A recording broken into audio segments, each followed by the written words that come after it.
네, 말씀 같이 보겠습니다. 베드로전서 3장 15절 말씀입니다. 베드로전서 3장 15절 말씀입니다. 베드로전서 3장 15절 같이 한 목소리로 읽어보도록 하겠습니다.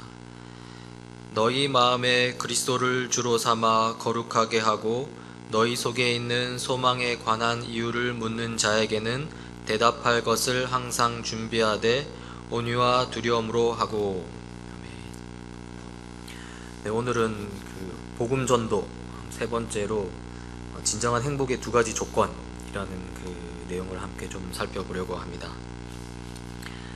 지난 시간에 하나님을 아는 것과 관련해 가지고 좀 약간 지성적 접근이라고 할 만한 것들에 대해서 좀 이야기를 해보았습니다. 그래서 신은 존재하는가? 라고 우리가 이렇게 질문을 던졌을 때 존재한다, 좀 존재하지 않는다 라는 이제 두 가지 답이 나올 수 있다고 그랬습니다. 그래서 존재하지 않는다라는 것은 이제 무신론의 주장인데요. 이제 무신론의 경우에는 이제 신이 존재하지 않는다라고 말하면서 이 세계에 대해서 어떻게 설명하냐면은 이 영원 전부터 존재해 왔던 이 물질로부터 이 세계가 형성되었다라고 이렇게 보통 이야기를 한다고 이렇게 살펴보았습니다. 그에 반해서 이제 무신론은 신은 존재한다라고 이야기를 하고 있고요. 그러면서 이제 이 세상은 신이 창조하셨다라고 이렇게 이야기한다는 것을 살펴보았습니다.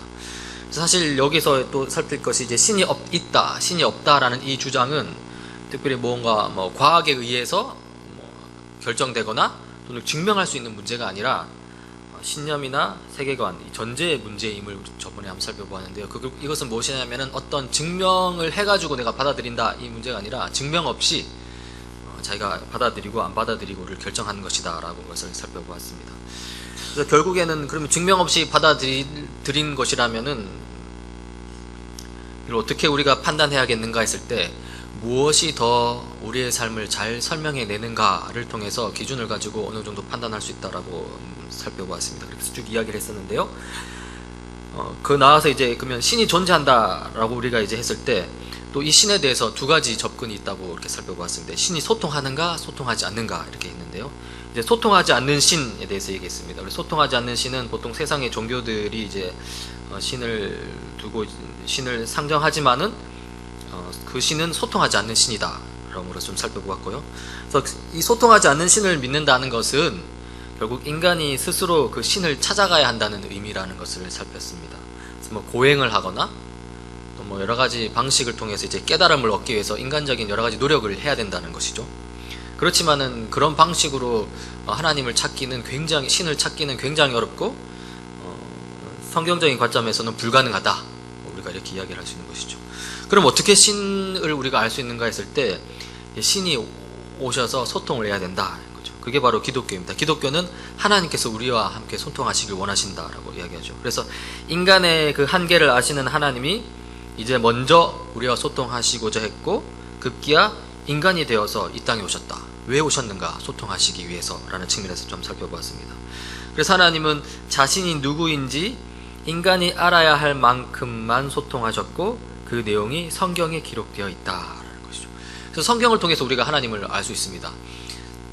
근데 여기서 좀 볼 게 이제 인간이 알아야 할 만큼만이라고 이야기를 했죠. 사실 이렇게 설명하는 게 적절한 설명이라고 생각합니다. 왜냐하면은 그 이상을 설명해봐도 인간이 다 이해하지 못할 것이기 때문에 그런 것이죠. 그래서 우리가 성경을 통해서 성경에 하나님의 진리가 담겼다라고 말하지만은 우리가 한 가지 착각하지 말아야 될 것은 성경의 하나님이 하나님의 모든 것을 다 설명한다라고는 생각하지 알아야 될 것이죠. 성경은 하나님의 그 일부를 우리에게 보여주신 것이죠. 그래서 성경이 하나님의 전부를 가르쳐 주질 않는다. 그렇지만은 성경은 참되다. 그렇기 때문에 우리가 우리 수준에서 하나님을 아는 데서는 충분하다는 것을 우리가 살펴볼 수 있습니다. 그래서 우리가 이제 지성적인 접근해서 이제 하나님에 대해서 우리가 좀 살펴봤는데요. 그러나 우리가 이제 이렇게만 해가지고는 보통 사람들이 하나님을 이렇게 딱 받아들이지 못한 경우가 많이 있습니다. 결국 문제는 뭐냐면 이제 실존적인 접근이라는데 바로 행복의 문제입니다. 행복을 원하지 않는 사람은 하나도 없죠. 그렇죠?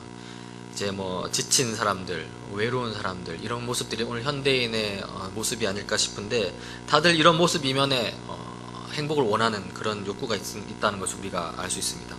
간혹 행복을 원하지 않는 사람이 있는 것 같아 보입니다. 뭐 어떠냐면 그 좌절과 무기력 가운데 난 행복에 별로 관심이 없어 라고 말하는 사람들이 있죠. 그렇지만 사실 그런 사람들조차 표면적으로는 행복을 원하지 않는다고 말하지만은 사실상은 행복을 원하죠. 그들이 행복을 원하지 않는다고 말하는 이유는 행복을 추구해봤자 얻을 수 없을 것 같다라는 그런 어떤 포기, 좌절감 속에서 단지 원하지 않는다라고 말할 뿐이지, 근본적으로 봤을 때는 행복을 누구보다도 더 원합니다. 그래서 사람들은 모두 다 우리가 행복을 원한다라고 말할 수 있는데요. 그럼 이 진정한 행복은 어디에 있는가라고 우리가 한번 질문을 던질 수 있는 것이죠. 그래서 행복을 원하든 또는 좌절과 무기력 속에서 행복을 포기하든 간에 사실상 이 진정한 행복은 하나님에게 있다라는 것이 성경적인 관점입니다. 그런데 이제 세상은 이 하나님을 통해서 행복을 찾지 않죠. 그래서 현대인이 행복을 추구하는 방식에 대해서 4가지 정도로 한번 살펴볼 수 있습니다. 먼저 쾌락과 이제 명예, 권력, 돈, 이런 것들인데요. 이런 세상은 이렇게 속삭이죠. 이런 것이 있다면 이제 행복해질 것이라고 이제 속삭이는데, 사실 여기서 말하는 이 세상은 타락한 세상이라고 할 수 있는 것이죠. 많은 대중 매체나 산업 광고를 통해서 쾌락, 명예, 권력, 돈이 있으면, 이것을 가진다면 너는 행복할 것이다 라고 말하죠. 그렇지만은 이것이 우리를 행복하게 해주지 못한다는 것은 우리가 알 수 있습니다.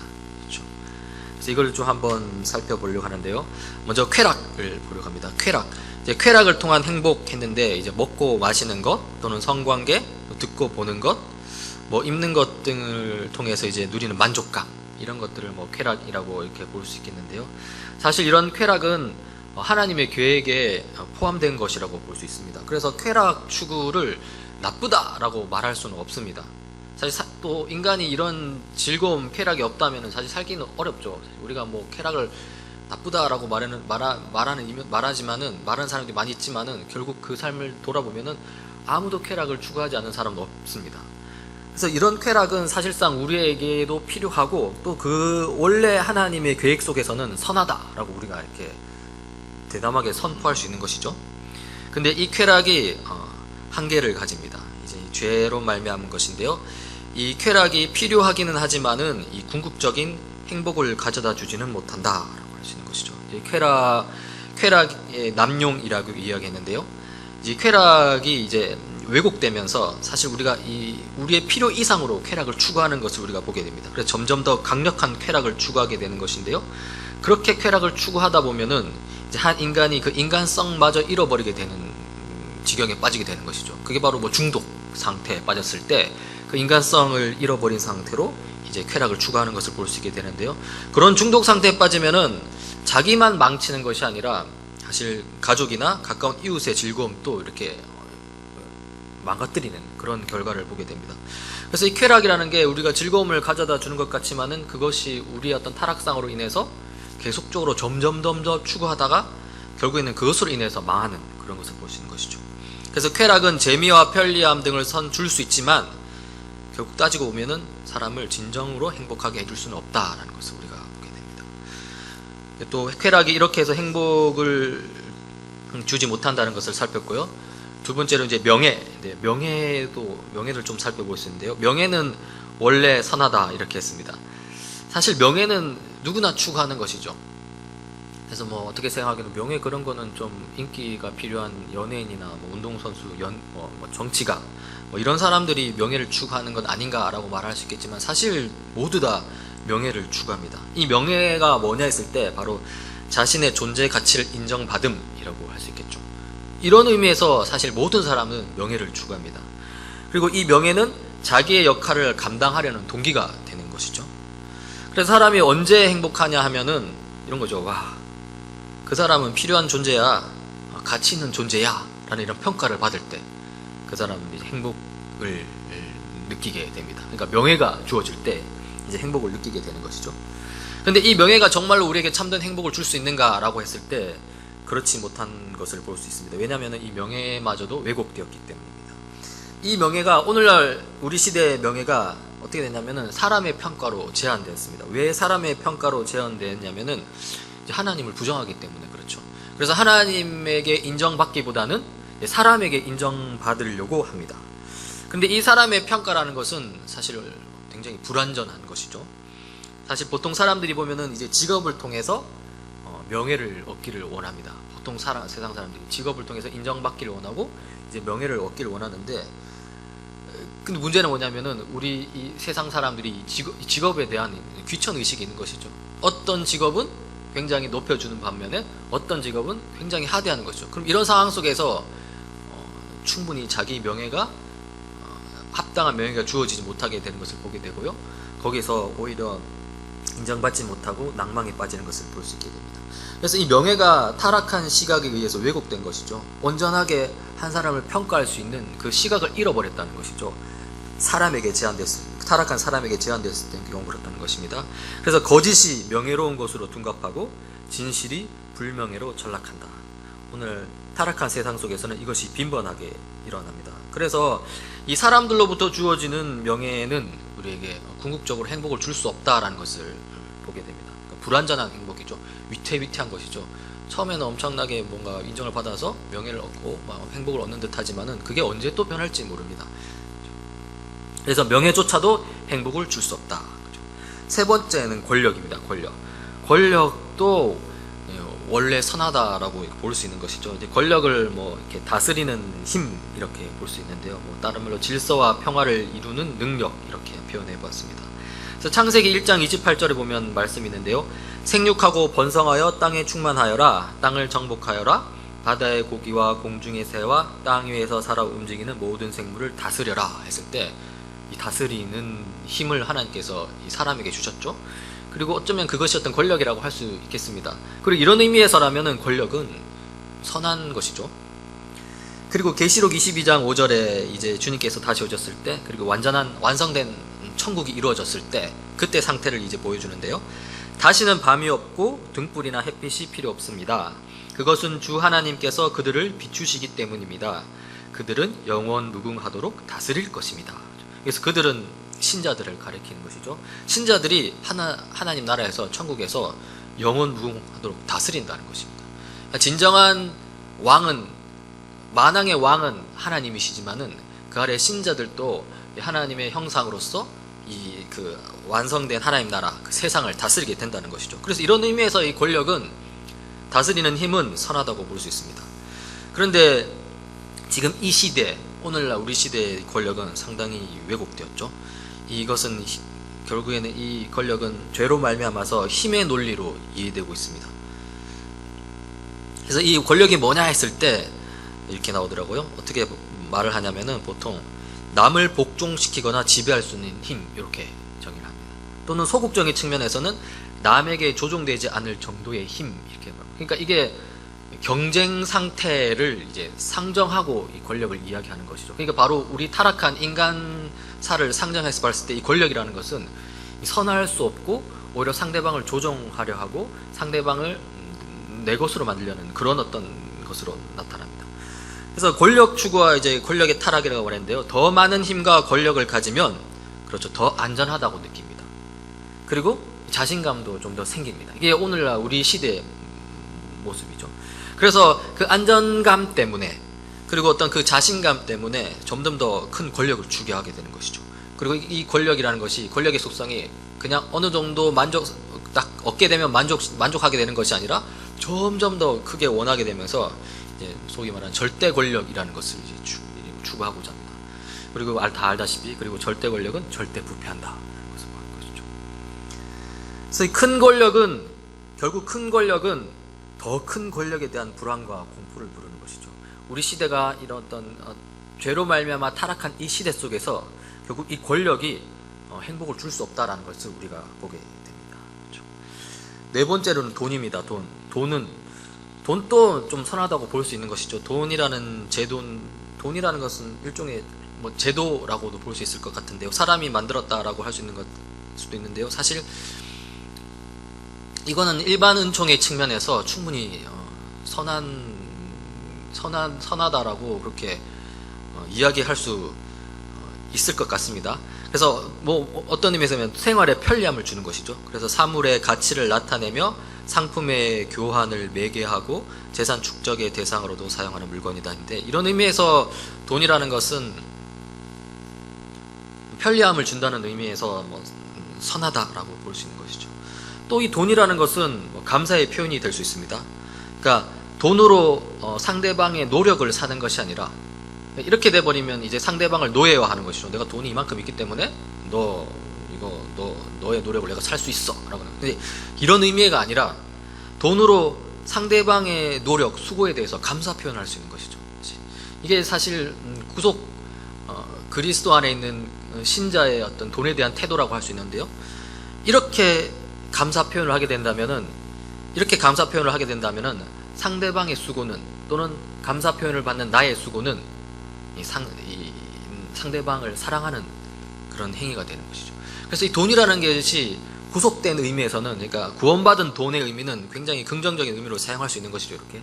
그렇지만 우리가 사는 세상은 완전한 하나님의 구원을 아직 맛보지 못한 상황이기 때문에 상당히 많이 왜곡되어 있고, 사실 최고 신으로서, 최고 우상으로서 지금 이제 올라와 있는 상황입니다. 그래서 이런 말이 있습니다. 자본주의 사회에서는 돈으로 쾌락, 명예, 권력을 살 수 있다. 그렇죠.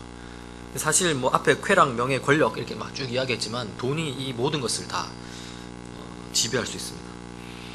뭐 이런 돈에 대한 것들은 사실 우리와 너무 밀접하게 연관이 있는데요. 내가 아파트 평수, 또는 살고 있는 지역이 어딘가, 또는 타고 다니는 승용차가 무엇인가, 또는 다녀온 휴가지 목록은 무엇인가. 요즘에 SNS, 페이스북에 뭐 자기 여행 다녀온 거 막 올리고 막 그런 거 있지 않습니까? 그런 것들 통해서 이제 비교하게 되고 거기서 우월감을 느끼는 것이죠. 거기서 이제 행복감을 누리는 것이 오늘날 우리 시대의 사람들의 모습이라고 할 수 있습니다. 근데 우리가 이렇게 짐을 던질 수 있는 것이죠. 근데 그게 과연 진정한 행복인가? 재벌가 딸의 자살의 미국에서 옛날에 재벌가 딸이 자살한 아주 유명한 뉴스가 있었는데요. 이제 그 소식을 접한 사람들의 반응이 이제 이렇습니다. 어떠냐면, 부족한 게 뭐가 있어서 자살을 했대. 그렇죠? 이렇게 반응하는 것 자체가 벌써 돈만 있으면 행복할 것이라는 이 착각에 빠졌다는 거죠. 사실 정상적이라면 이렇게 해야 되지 않겠습니까? 야, 돈 있어도 행복한 것은 아니구나, 이렇게 반응이 나와야 되는데, 야, 부족한 게 뭐가 있어가지고 자살을 했대? 라고 이렇게 반응하는 거죠. 이것 자체가 바로 우리가 얼마만큼 돈에 많이 지금 잠식되어 있는지, 우리의 어떤 삶의 목표가 돈에 많이 잠식되어 있는지를 보여주는 것이라고 할 수 있습니다. 이렇게 쾌락, 명예, 권력, 돈에 대해서 좀 살펴보았는데요. 이런 것들을 갖는다고 해서 우리가 행복을 얻는 것은 아니라는 것을 우리가 돌아보았습니다. 뭐 즐거움, 재미, 편리함 같은 것을 뭐 이렇게 줄 수는 있겠지만, 이것들이 근원적인 행복은 주지 못한다는 것이죠. 사실 이것들이 근원적인 행복을 주지 못하는 이유는 이 쾌락, 명예, 권력, 돈이 자기 자리에 머물러 있으면 괜찮은데 하나님의 자리를 차지하려고 그렇기 때문에 그렇습니다. 그렇죠? 우리의 타락한 본성이 이런 것들을 하나님의 자리에 밀어 넣게 하고요. 그러면서 결국에는 오히려 행복을 얻지 못하게 되는 것이죠. 그렇다면 무엇이 우리를 진정으로 행복하게 하는가? 그렇다면 무엇이 우리에게 행복을 주는가? 이런 것이죠. 여기에 대해서 이 저자는 뭐라고 말하냐면 두 가지를 이야기합니다. 무조건적인 사랑과 삶의 의미, 목적, 이렇게 이야기하는데요. 행복의 조건, 처음으로 무조건적인 사랑을 이야기합니다. 사람은 무조건적인 사랑을 받을 때 행복해진다. 요거는 사실인 것 같습니다. 요거는 변치 않는 진리라고 할 수 있을까요? 그렇게 볼 수 있을 것 같습니다. 인간의 마음속 깊숙한 곳에는 무조건적인 사랑에 대한 간절한 갈망이 있는 것이죠. 그러면 이제 질문이 나오는 게, 아니 누구에게서 이런 무조건적인 사랑을 받을 수 있는가라고 우리가 질문을 할 수 있게 됩니다. 연인인가? 이런 것이죠. 연애하는 관계 속에서는 처음에는 완전 서로에 대한 깊은 어떤 그 사랑의 감정 속에서 서로를 완전히 용납하고 서로를 완전히 이렇게 포용하는 그런 것들을 조금 경험하기도 하는데요. 근데 그것도 시간이 있죠. 뭐 1년, 2년, 3년이 지나면 그런 것도 결국에는 이렇게 약해집니다. 또는 부모의 사랑, 사실 이 어머니의 사랑은 거기에 거의 근접한 것 같습니다. 그렇지만 오늘날 또 우리 시대 보면은 뭐 자녀를 학대하는 어머니의 모습도 볼 수 있고요. 그렇죠. 그리고 어머니의 사랑을 받지 못해서 비뚤게 자라서 결국에는 악의 길을 걷는, 부모의 사랑을 받지 못해서 타락한 상황에 길을 그냥 걸어버리는 많은 사람들을 보았을 때 이것 또한 어느 정도 한계가 있다는 것을 보게 됩니다. 그렇죠. 이렇게 인간의 사랑은 언제나 불완전하고 결국 무조건적인 사랑에 대한 갈망을 채우지 못하는 것을 우리가 볼 수 있는 것이죠. 그래서 이 무조건 사랑이라는 것이 행복의 조건은 맞긴 맞는데 누구로부터 오는가를 한번 살펴볼 필요가 있습니다. 또 두 번째 행복의 조건은 이제 삶의 의미와 목적인 것이죠. 삶의 의미, 목적이 중요하다는 것을 보여주는 사례들이 있습니다. 사례들이 있는데요. 뭐 일제 때나 또는 독재, 그때 그런 어떤 그 잘못된 권력에 항거하다가 죽임을 당한 사람들, 그렇죠. 이런 사람들을 보면은 삶의 의미, 목적이 얼마나 중요한지를 보여줍니다. 그러니까 이것을 보면은 삶 그 자체보다 이 삶의 의미가 더 중요하다는 것이죠. 그러니까 뭐냐면 삶의 의미, 그 목적을 위해서 지금 삶 그 자체를 이제 포기하는 것이잖아요. 그러니까 삶보다 더 중요한 게 삶의 의미와 목적이라는 것을 볼 수 있습니다. 또는 그리고 행복을 원하지 않는 사람들에 대해서 이야기를 좀 했었는데요. 뭐 좌절이나 무기력에 빠진 사람들에 대해서 그 사람들이 왜 그렇게 되었는가 했을 때 결국에는 삶의 의미와 목적을 잃어버렸기 때문에 거기에 빠졌다라고 우리가 한번 생각해 볼 수 있습니다. 우리에게는 삶의 의미와 목적이 필요합니다. 그래서 내가 이렇게 살아야겠구나, 이렇게 살 때 내 삶이 의미가 있고 내 존재가 가치 있겠구나 라는 그런 어떤 그것을 발견할 때 이제 행복을 얻게 되는 것이죠. 그래서 진정한 삶의 의미와 목적은 어디 있는가라고 했을 때, 그렇죠, 우리는 하나님에 있다는 것을 우리가 압니다. 그렇지만 우리가 사는 세상은 잘못된 삶의 목적을 설정하고 나가고 있는 것이죠. 아까 살펴보았듯이 돈이나 권력, 명예 이런 것들을. 그러면서 이제 결국 실패하는 것을 볼 수 있는데요. 그럼 무조건적인 사랑과 삶의 의미는 어디에 있는가라고 우리가 한번 질문을 던질 수 있습니다. 그렇죠? 그러면서 우리가 하나님에게 있다라고 이야기하는 것이죠. 하나님이 우리에게 주고 싶어 하시는 것이 바로 이것입니다. 무조건적인 사랑과 삶의 의미, 목적. 예수님의 십자가를 통해서 그 무조건적인 사랑을 보여주셨고요. 또 성경 전체를 통해서 우리 삶의 의미가 무엇인지를 계속 보여주시는데요.